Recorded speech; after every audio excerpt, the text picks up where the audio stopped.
Good morning once again, ladies and gentlemen, and thank you for joining us as our program begins. I'm going to ask you to give a nice warm welcome to Clean Fuels Chief Operating Officer, Doug Whitehead.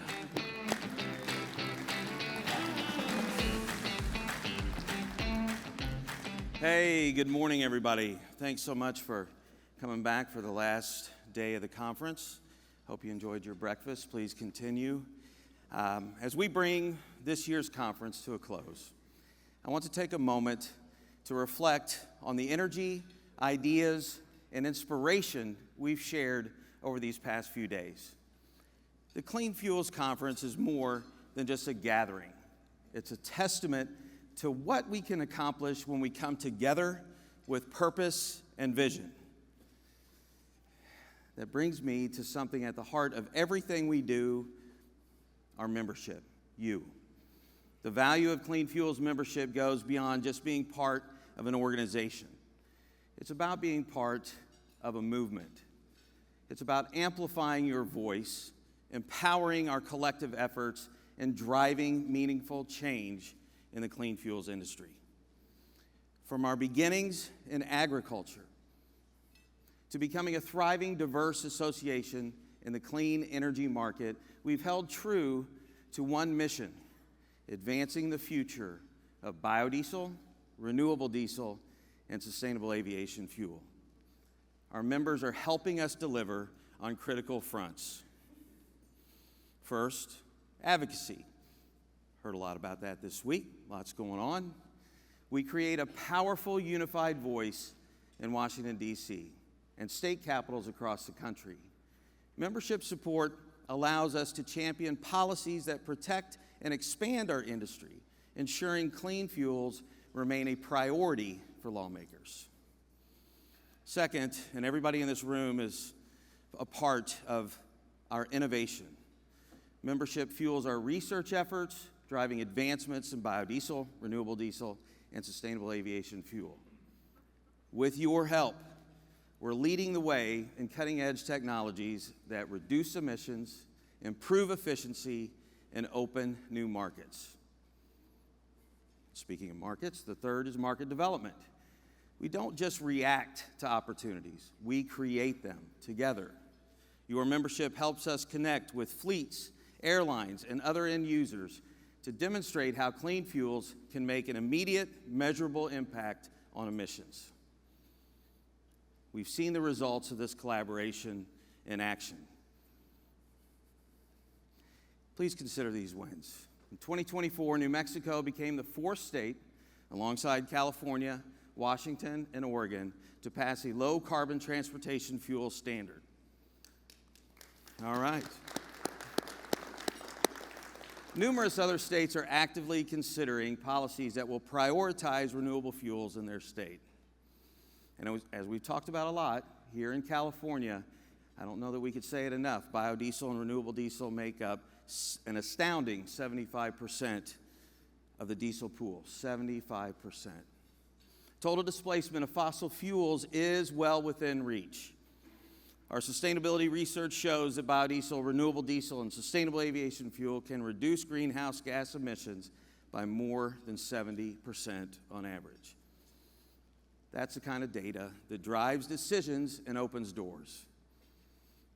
We've heard again this week, over the past year, all 6 Class 1 railroads have joined Clean Fuels Alliance America, underscoring their strong commitment to reducing carbon emissions today by incorporating higher blends of renewable fuels into their operations. Demand for clean fuels has driven a 30% expansion in crushing capacity, thank you, nationwide, over $6 billion in investment.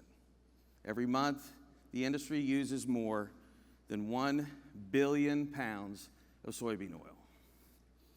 We're actively researching how to lower the carbon intensity of soybeans and advocating for the carbon accounting models that support updated data. This industry is a shared success story. Whether you're a producer innovating with new technologies, a fleet leader reducing your company's carbon footprint, or a distributor growing new markets, you are essential to our progress. Your vision and commitment are why this industry continues to grow and thrive. Membership in Clean Fuels isn't just an investment in this organization, it's an investment in your business, your industry, and our environment. So what does it mean to be a member of Clean Fuels? It means having a voice in the future direction of the industry and the opportunity to lead it. Together, we're shaping the future of low-carbon liquid fuels. It also means access to the latest research and insights to help you stay ahead of the curve. It means having an advocate who fights for your interest and your future. And it means being a part of a community, a network who understand that no one can achieve this alone.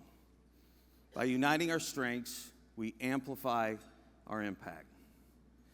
To our members, thank you for your commitment and participation and your vision. If you're not a member, let's get on that. But if you're not a member or you know someone who should, I encourage you to contact us for more information. Together, we can keep driving progress, delivering results, and building a cleaner, brighter future. The road forward will require continued collaboration, bold thinking, and a shared commitment to progress. Thank you.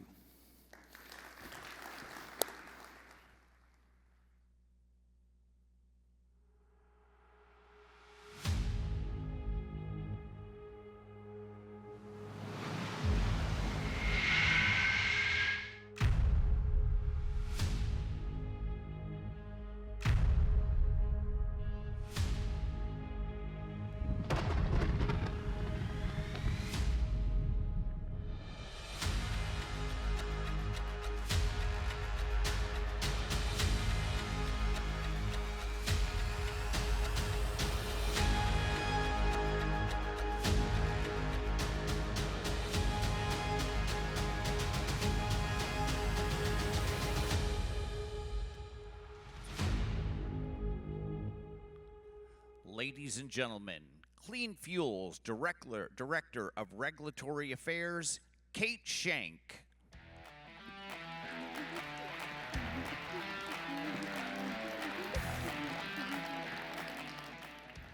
Good morning.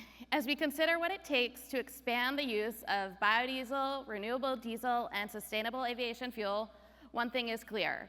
None of it would be possible without the right feedstock supply and seamless coordination across the entire industry. Biodiesel and renewable diesel are now the largest end-use markets for soybean oil, consuming nearly half of the domestic supply. As we've heard throughout this conference, the clean fuels industry has surpassed a remarkable milestone, more than 5 billion gallons of annual use. This incredible growth, doubling in just the past 4 years, has brought equally significant increase in feedstock demand. Our panel today will dive into the rapidly evolving world of feedstock supply, highlighting the vital roles of oilseeds, animal fats, and used cooking oil. We're fortunate to have leaders of key organizations shaping the industry here to discuss how new technologies and feedstock innovations are shaping the future of clean fuels. So let's meet our panel. Our first panelist is Lucas Lynch. As CEO of the United Soybean Board, Lucas represents over 500,000 U.S. soybean farmers. He leads efforts to create value and maximize the return on investment for the soy checkoff through research, education, and promotion. Lucas brings a wealth of experience, including leadership roles in the dairy sector, service as South Dakota Secretary of Agriculture, and a veteran of Operation Iraqi Freedom. It's an honor to introduce Lucas Lynch.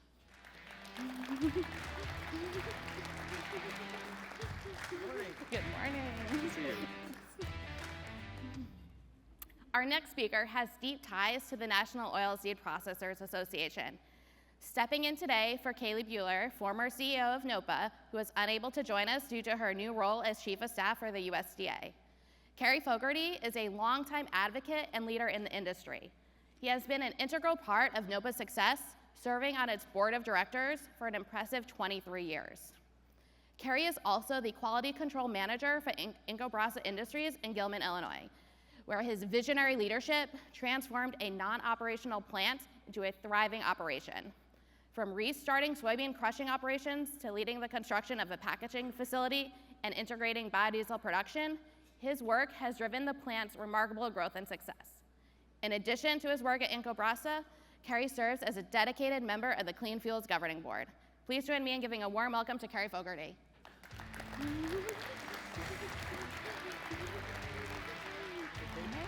Thank you. Our next panelist champions the rendering industry's contributions to sustainability. Kent Swisher is the president and CEO of the North American Renderers Association and president of the Fats and Proteins Research Foundation. With a background in agricultural economics and decades of experience in international trade and research, Kent bridges the gap between agriculture and global sustainability initiatives. Bringing his unique perspective to the conversation is Kent Swisher.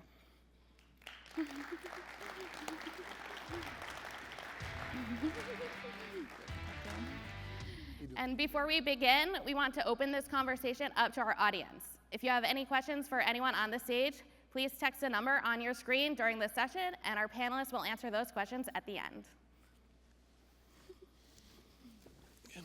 Okay, so feedstocks. We have a lot to talk about. Hot topic right now. Their availability, sustainability, projected growth continue to be the hot topic and one of the most important components to meeting the demand of our current markets and our growing markets. So with the focus on sustainability, on-farm management, we just had the guidance from Treasury on 45Z, interim guidance on climate smart ag. We have a lot to talk about. So Lucas, conversation around sustainable feedstocks is reaching a wider audience these days. Sustainability, though, not a new topic for USB and US soybean farmers, is it? You know it's not. And first off, just thank you for the opportunity to be here. I have the unique pleasure of representing 77 members of the United Soybean Board who ultimately represent the 500,000 soybean farmers from across the United States that literally fund the very organization that I and many of my colleagues across the country that are here get the opportunity to work for. I'm just going to take a moment. You're talking about sustainability. I'm going to ask the farmers in this room to take a moment and please stand.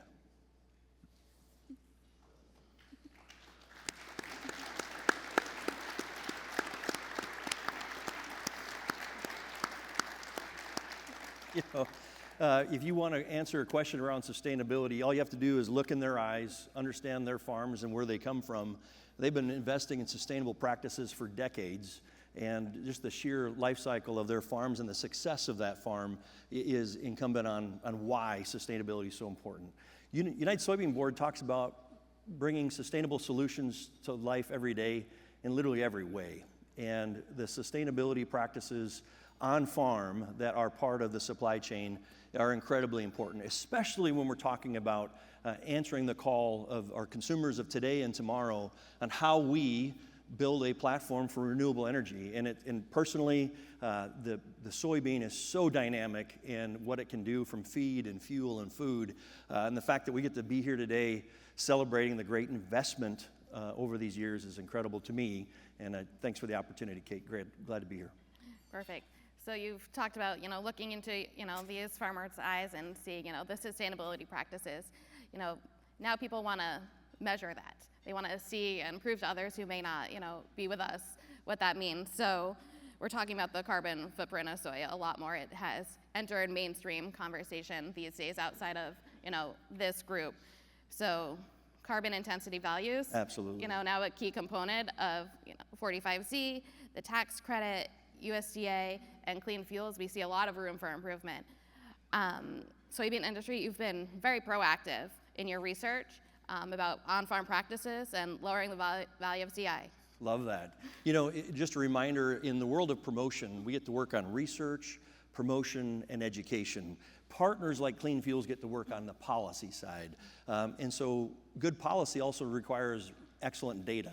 And you just spoke about the carbon intensity scoring. Having the right data feeding the economic or the carbon intensity scoring models of today need to be the most relevant information going in there. So soy checkoff has been very much front and center in ensuring that we've got the right data that's not utilizing old assumptions in the middle of the carbon intensity score itself. And so I think that's a great example of how soybean checkoff has stepped up and tried to make sure that today's soybean is being measured by today's practices. Yeah, so low CI feedstocks are really, the hot topic. Everyone wants to know more about them. We may not everyone in this room may be as familiar with the rendering industry. You guys are sort of one of the original low CI feedstocks, the belle of the ball, if you will. You've been with NARA for quite some time. A lot of changes. What have you seen? Thanks, Kate. Yeah, I'll start by giving a brief background of who we are in the rendering industry. The North American Rendering Association was established back in the 1930s, so we're a fairly old organization and industry, been around 100 plus years. In fact, in the 40s and 50s, we were the largest produced fat, so a lot of our products were used cooking and industrial and all the different uses. We were at one time called the original recyclers. At another time, we were called the hidden industry, and we had been hidden for many years. We take, in the U.S., or in most developed countries, about half the animal is not eaten. So we take the other half of that animal, which is water, protein, and fat, put it through a cooking process and separate the protein and fat. So the protein is a protein meal that's cooked. It looks like soybean meal, but a little darker. That goes to pet food, primarily chicken feed, pet food, and aquaculture feed. We replace fish meal and aquaculture feed. On the fat side, traditionally, we after World War II, we exported a lot of our fat. Over 1 million tons of tallow was exported. About 40% of our production was exported. And I started with NARA in 2003. And at that time, we needed the export market for our fat. There was not enough demand in the U.S. to take that fat. And I worked on promoting exports after BSE. All these markets shut down. And to this day, we still can't export tallow to China and some of these other countries because of trade restrictions on tallow, which is, according to the World Animal Health Association, is no risk for BSE. So when biofuel came along, it was very welcoming because this is the first time in many years that we had a domestic demand, which is good because it brings jobs to the U.S., adds value in the U.S., and adds value to communities.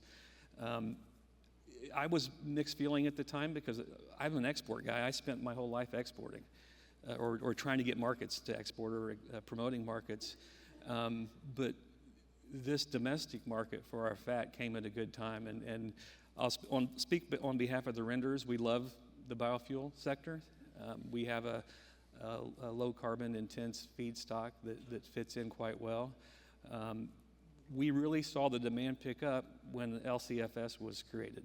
We didn't see much after the RFS, but when LCFS was created and there was an incentive for low carbon intense feedstocks, we saw demand take off, and that's where we saw basically our exports went away, and we started all of our products go to biofuel for the most part, and some other markets.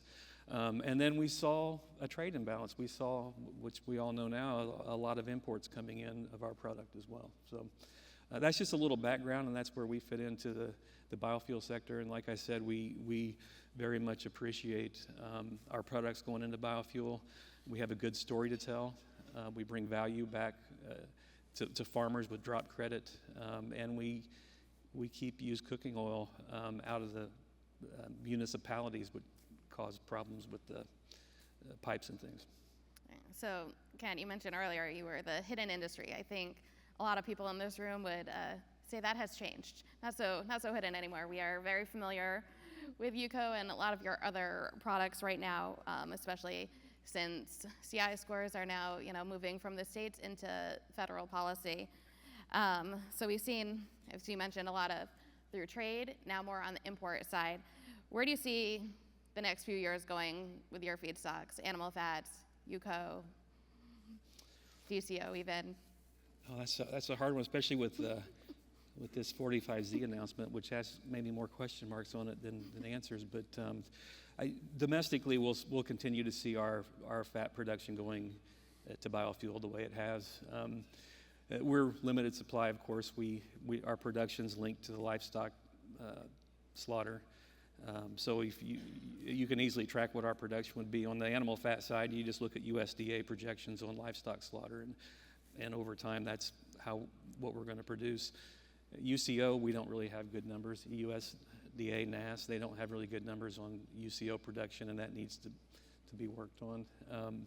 The imports, looks like from what was announced in 45Z, tallow and everything is fine. The UCO will be an issue, but it's hard to project exactly where we're going to end up at this point. Yeah, Lucas? You know, as I'm listening, I'm also mindful of the fact of how complementary all of this conversation is, because if you think about the story of soybean and soybean oil, 80% of that soybean comes in the form of meal. And where does meal go to? Our number one and number two customers are poultry and pork. And when you talk about renderers, it gives you the sense of poultry, pork, beef, all of that landscape, dairy, it all ties together. And so how we add value on one end actually complements holistically your feedstock going in and ultimately into fuel. So it's just, maybe it's stating the obvious for everybody in this room, but if it's not obvious, I think it is an important part to call out. Yeah, definitely. The markets are closely connected, and we're seeing a lot of good uses and a lot of investment. So, Carrie, the markets for animal fats and UCO is one of the largest stories for U.S. feedstocks, but companies such as yours, additional oilseed processing capacity. Yep. Can you tell us what you guys are focusing on? We've recognized that there is at least a high probability of a greater demand for soybean oil going forward. I should give you a little bit of a background story on Incobrasa. I feel that we're kind of the Cinderella story of biodiesel, and it gives me an opportunity to thank the people in this room for keeping this industry going. We started as a crusher, soybean crusher in 1997. We ran the plant for a year full on, and then we had to back off because there just wasn't a market for the oil. I think oil dropped to maybe 12 cents a pound, something like that. We started back up and built a refinery and a packaging plant, and we were still struggling trying to maintain our market share. So somebody made us aware of biodiesel in about 2006. And ever since then, we've had our foot on the gas, and we've expanded the biodiesel production plant. We went from 30 to 40. We just kept ramping it up. Now we can make about 75 million gallons of biodiesel every year. So had that not happened, that soybean crushing plant in all likelihood would not be there anymore. We wouldn't be able to buy soybeans from your folks, keep them local. So we appreciate what you guys have done to keep this industry going. So going forward, like you mentioned, many of us, Incobrasa included, recognize that there's probably a good future for soybean oil, the need for more feedstock for biodiesel. So the whole industry, NOPA's representatives are going to ramp up the production. In the next 5 years, we'll see a market increase in soybean crushing capacity. You guys have seen numbers, $6 billion I think the industry is adding. So, yep, everybody's looking forward to the future, and hopefully we can keep going skyward. Yeah, so question on that. Do you think we can see even more investments? How much growth do you think we can see in the crush industry? Is it going to be another $6 billion? Well, the way I see it, you need three things. You need the soybeans, you need an infrastructure, and you need crushing capacity, and then you actually need an outlet for what you're making. So if you don't have any, we got the first three. We have the soybeans. We can move the soybeans around. But if there's no outlet for those, but is it possible to do this again, another $6 billion? Certainly. If the market's there, I don't see why we couldn't. Beans are there, infrastructure's there. So. Well, we clearly have a great market for our vegetable oil here with everybody in the room, but leaves a question. What do we do with the meal? So either Lucas or Carrie, dramatic increases, where's this meal gonna go? Well, Then Ken, feel free to chime in on the protein side, but I feel like every time we talk about increasing oil, the follow-up question is, what about the meal? What are you gonna do? so, I mean, we're going to ramp up probably. There'll be an extra, 13% more meal on the market to get rid of. And domestically, each year we might increase usage by 3 or 4%. So it's going to take us a while to get to that point where we're consuming that extra 13% within the United States. So that leaves us to the foreign market. That will definitely play a role in that. So with the new administration, who knows what's going to happen, what that market will end up looking like. But that's certainly something that we're going to have to look at, because the U.S. market can only use so much soybean meal. So I think from the standpoint of meal utilization, you don't have to look any further than, how do we add value? The old equation of how do you define value added? Would you miss us if we're gone? Would you miss the soybean industry? Would you miss the animal protein that we enjoy every day on our plates across America? And how you move that pile is you add value to it right here at home. I would love to tell the story of exporting a value-added meat to a growing global population versus just that of a commodity being exported. I think that pile, or that's how we tend to refer to it on the inside of talking about soybean meal. You have to be open to innovations like soy firefighting foam. You just look at what's happened here in California. Think about PFAS. Think about a world where maybe that soy firefighting foam is being used that doesn't have forever chemicals in it. Think about that. That's how the innovation pipeline that farmers have been investing in order to develop those products. So soy firefighting foam, doing the feed nutrition for swine diet in understanding, but as well as adopting soybean meal back into the diet with proven science and what that does for the health of the animal. So all of that is part of what we're doing. But maybe it's shifting from whole soybean being exported to where even the meal itself becomes the favor for export. For us, we're a little unique in the fact that we've lost demand in the U.S. Our concern with the expanded meal production is that our products priced with soybean meal. Same on the fats. All these markets move together pretty much, sometimes a little bit apart. But so a glut of protein on the market will affect us because it lowers prices. The unique part for us, I'm sure you've been in the grocery store and you see chicken labeled no animal byproducts. We somewhat with the pet food, we get that too. So we lost these all veg diets in the U.S. It took away from our demand. And to counter that, in the last, say, 5 or 6 years, we doubled our exports of protein meals.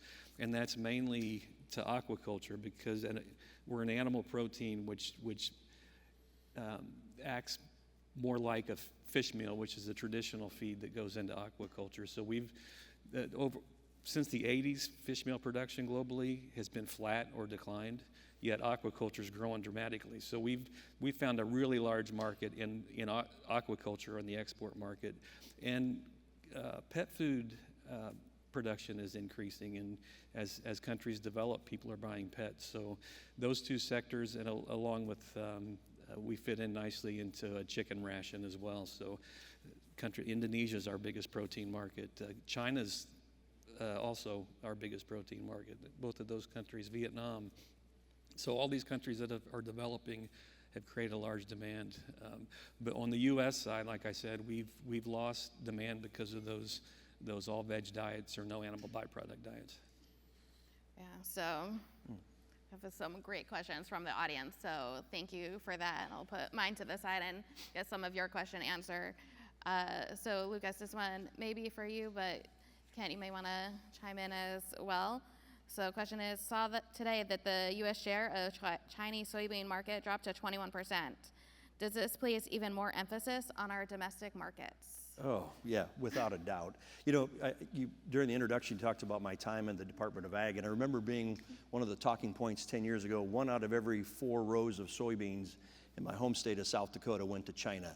That talking point, or that point right there about data in China's decline in utilization, forces the question, what are we doing here at home domestically between policy, research, promotion, education to ensure that, and think about it. A couple of days ago, while I maybe not get caught up in the policy making of our country, it's pretty hard to imagine an America First agenda that doesn't celebrate the ingenuity, the innovation, and the demand creation of the American farmer and the supply chain that adds value to it. And so I think now more than ever, we need to be doubling down on our domestic utilization.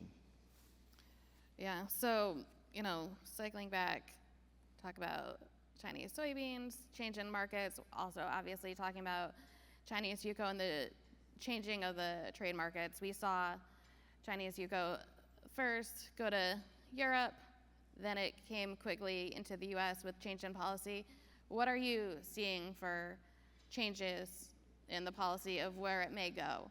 And, also can talk about, we all want the industry to have, we don't want any fraudulent feedstocks. It looks bad for everybody. We want to make sure everybody's, good partners in this. And so what are you seeing and what concerns do you all have regarding UCO coming in, tracking, traceability, and just the shift in the policies there? Yeah, UCO's been interesting for me because I used to put people to sleep talking about UCO, and nobody really knew what it was. And now I go to DC and Jim Sutter came up to me at a cocktail reception. Kent, do you know what UCO is? I was like, yeah. So it's changed a lot.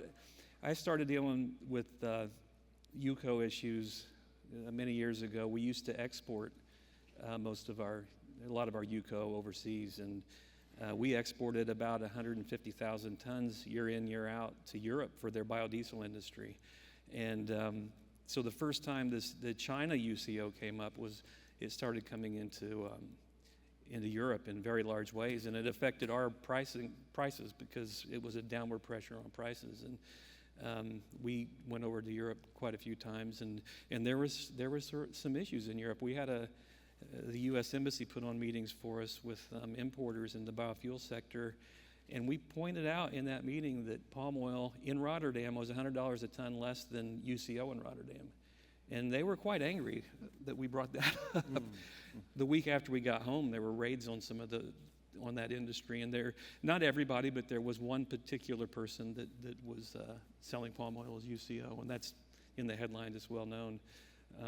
And so, yeah, that can be a concern, but at the same time, it's not to say that all UCO is a problem. And so it is a valuable feedstock, and somehow we need to get to a point where, it can flow between countries where needed, where supplies can meet demand. Yeah. I think an important part of that, no one's going to fault a processor for, taking advantage of an arbitrage opportunity on bringing in UCO. I think the rub, and again, on behalf of American soybean farmers, the rub is taking taxpayer-funded dollars and giving it a credit on a foreign source feedstock, period, hard stop. If we're going to do a farm bill, and again, in the spirit of what I can talk about, simply said, American taxpayer funds a farm bill, and it seems a little bit backwards to then also reward a tax credit that goes to a foreign feedstock. So again, on behalf of American agriculture, keeping that domestic mindset, I think, is why that has been such a contentious, and why that question came up.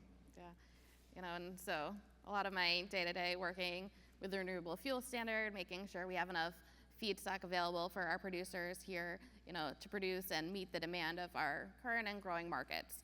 So U.S. soybeans, we need them, we need more, and you guys are doing a lot of innovation to, improve and increase the oil and lower your CI. What do you see for future improvements on the farm? I think just from the technology alone, the year-over-year improvement on seed technology, that adds up to about a half a bushel per acre growth across the country. It's happening year over year over year, and that, to me, is some of that investment on technology that opens up that opportunity.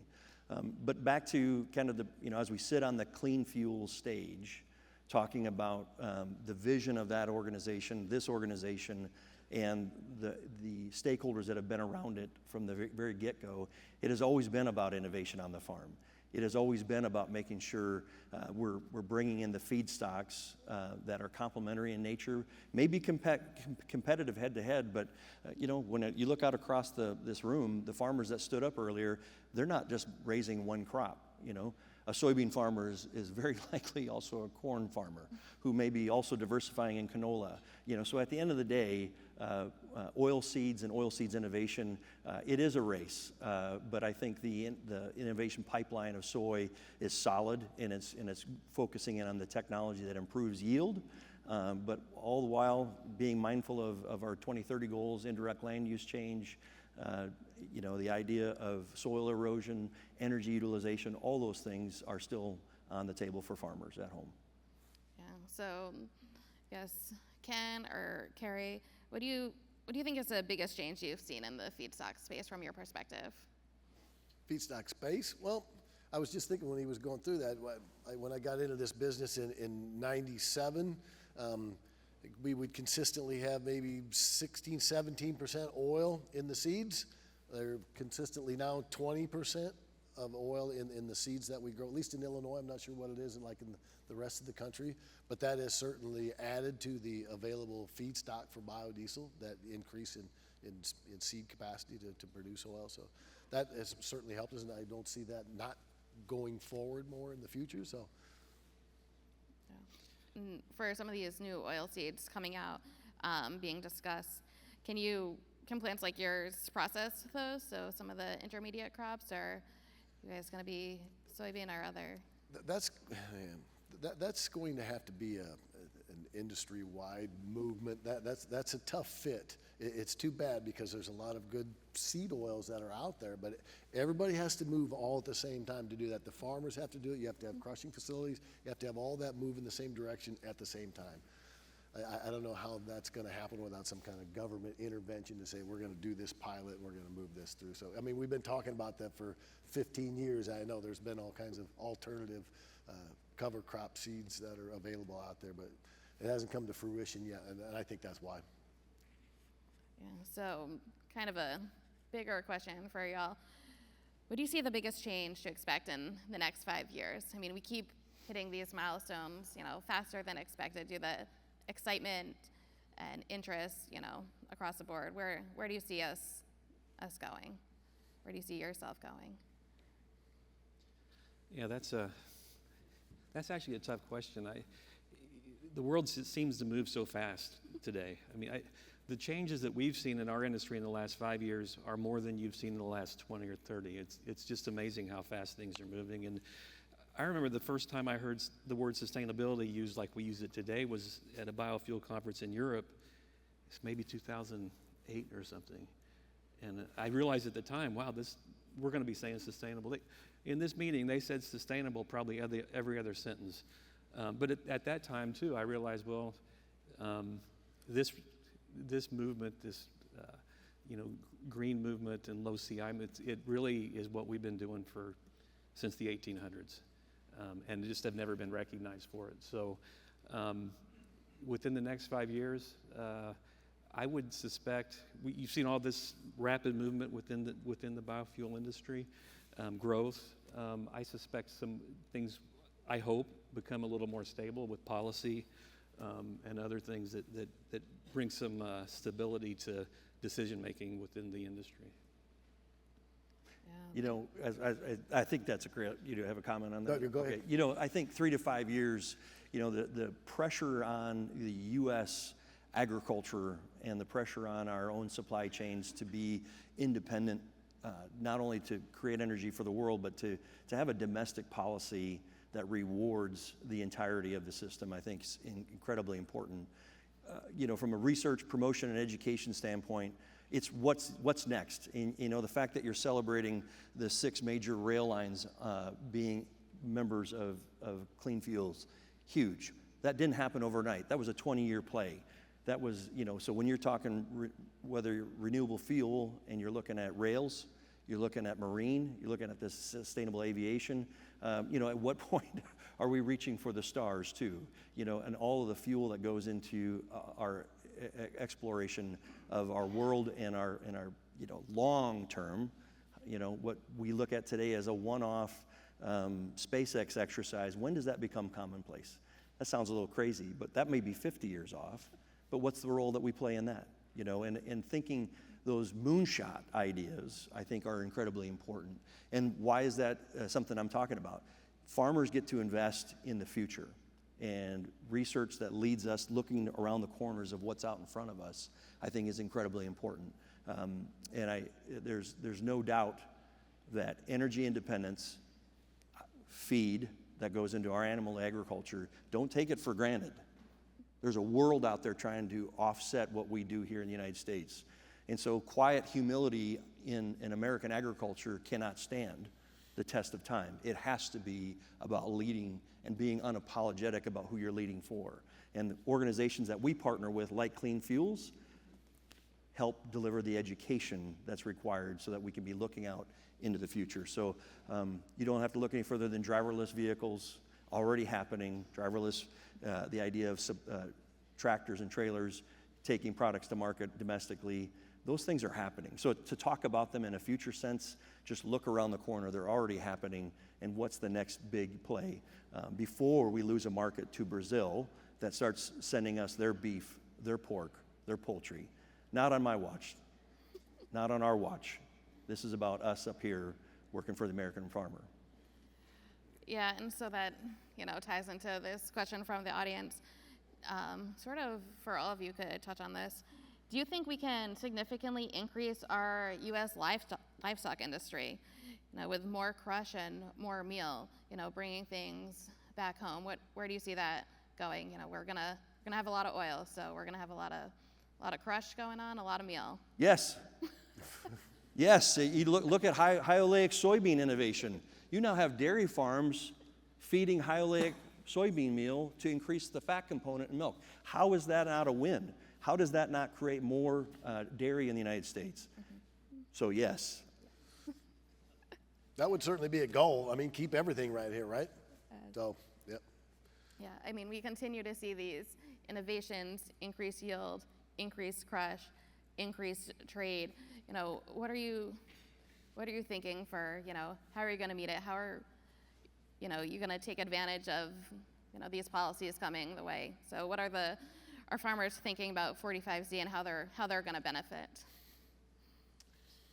Well, again, speaking on the promotion, research, and education Yes. piece, making sure that policymakers have the right tools with the right science behind to inform those decisions is incredibly important, and that's the world that I'm living in on behalf of farmers. But it also drives home the fact that the sustainable story is one that can be richly told with science as our friend, and the on-farm practices that happen every year and get better every year, and the technology every year. To me, that opens up that conversation about if we're going to grow the domestic demand for soybean meal, we got to grow the domestic portfolio utilization. We talk about feed, we talk about fuel, but there's also industrial uses. Did you know that soybean innovations are in over 1,000 products, from turf to tires to tennis shoes? So it is a highly complex system today, much more so than it was 35 years ago when the soy checkoff was created. And I think that's a win for the farmers back home, but ultimately it helps us set the stage for how do we add value, and I think animal agriculture is center of the bullseye. Yeah, and so we obviously talk a lot about UCO, but the animal fat supplies, I watch them. Obviously, you're tracking that market closely. We're seeing a lot of increases on imports from Brazil and other countries. Anything we should be watching more closely on tallow supplies? Yeah, over the last few years, we've seen a lot of tallow coming into the U.S. Brazil's, I think, the biggest exporter, but Australia and New Zealand as well. When I started in 2003, you would have never convinced me that we'd be a net tallow importer, but we are. Just the growth in the biofuel industry has created all this demand.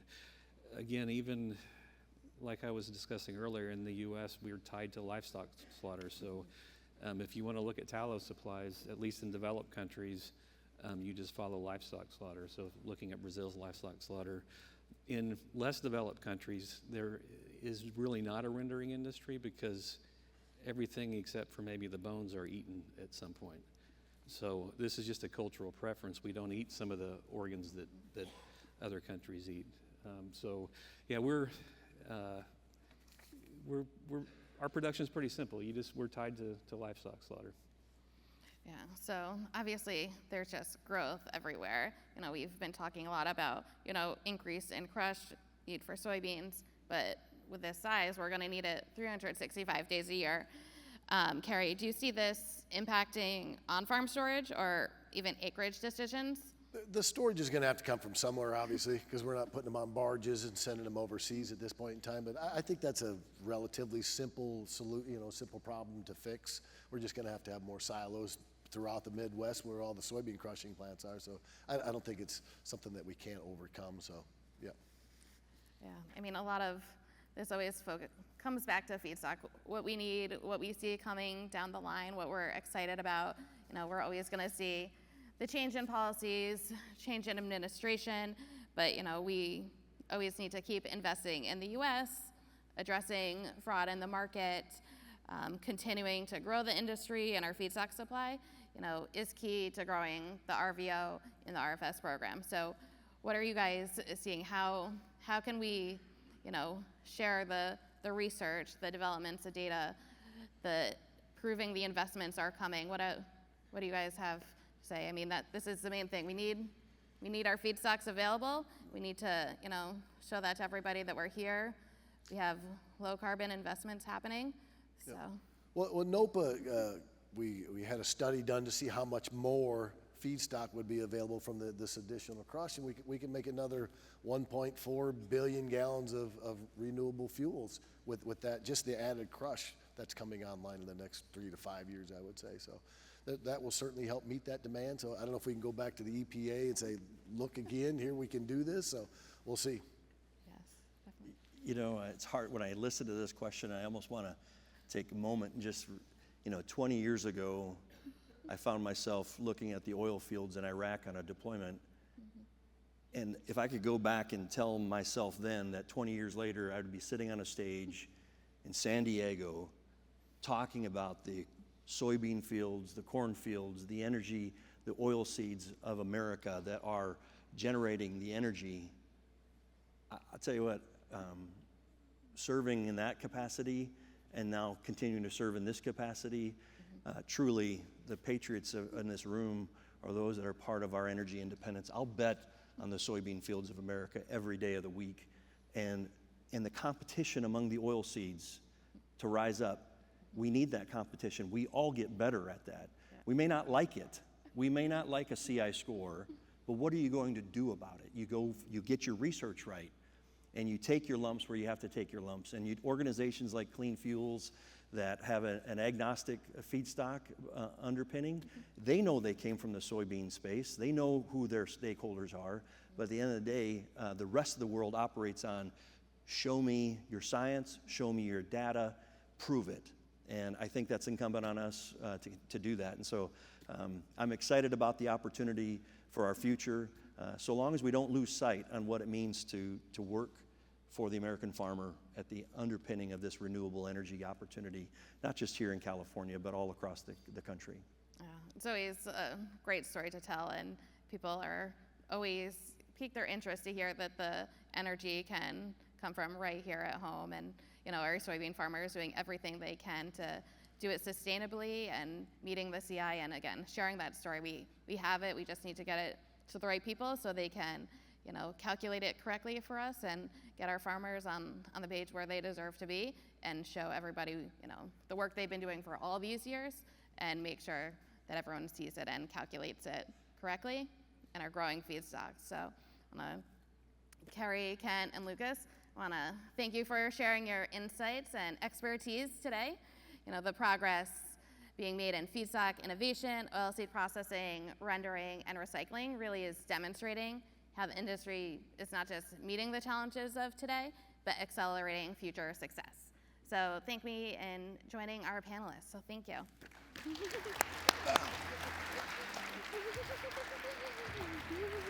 Thank you. Very good. Thanks a lot, Kate. Thank you all. Very good. Thank Appreciate you. it. Now let's welcome back Donnell Rehagen and Doug Whitehead to the stage.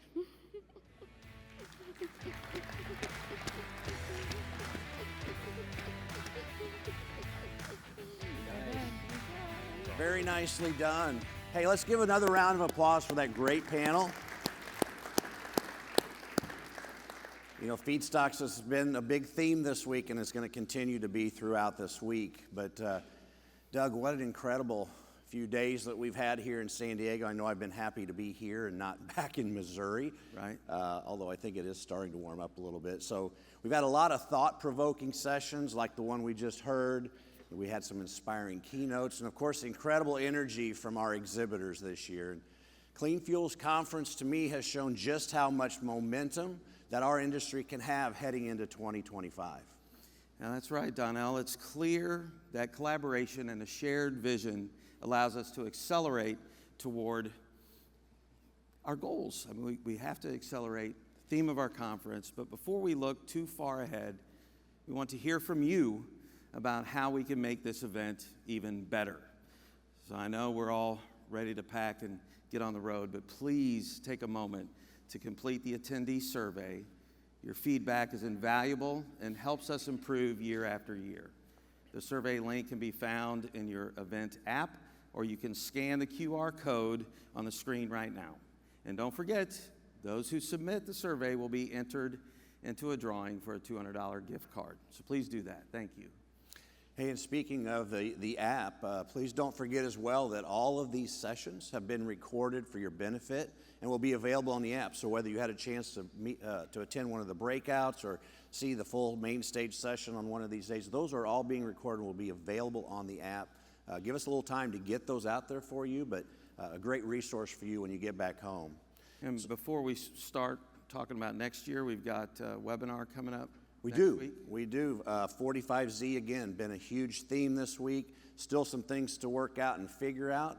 But for all our members, Clean Fuels members, notice just went out this morning inviting you to a webinar next Thursday, if my date is right, where we'll take another deeper dive, having another week to figure out a few things and get back settled into DC and have some conversations there. So please take a look at that. We'll continue to work on getting you more information on that. Next Thursday for members will be the next best chance. And so, Doug, while we're already thinking ahead about ways to make next year's event better, thought it'd be important for you all to jot down on your calendars. That's old school, by the way, jot down on your calendars. But mark your calendars for next year's Clean Fuels Conference. We're going to be in Orlando, Florida. Put it down, January 19th to the 22nd. We'll be in the Orlando Marriott World Center as we take our industry to that next level. I was predicting on Monday if we can score some points on 45Z, get some clarity, get some higher RVOs. I was saying 25 and 26 could be really, really good years for us. So we'll want to see you in Orlando next year. Yeah. As we wrap up here in San Diego, we want to take a moment to thank all of you again, a heartfelt thanks to our attendees, speakers, sponsors, exhibitors for making this event such a success this week. You know, Doug and I are up here on the stage. It's a little hard every year. It seems like it's always us closing this session out. But I would really like to take a minute and let my Clean Fuels staff come on up here. Let a little light shine on them. Come on up. Come on up. Come on up, staff. So I'm very proud of the work that they do on behalf of our industry every single day.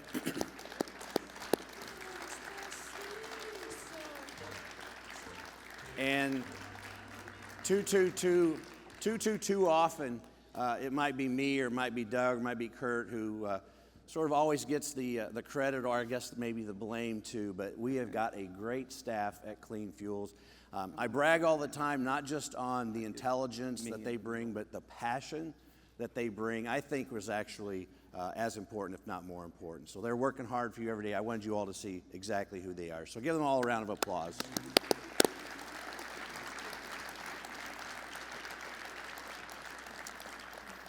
So thank you all again for being part of the Clean Fuels Conference. Safe travels home. And as I mentioned, we're going to look very forward to seeing you all next year in Orlando. So safe travels. Have a great day. Let's get a picture real quick.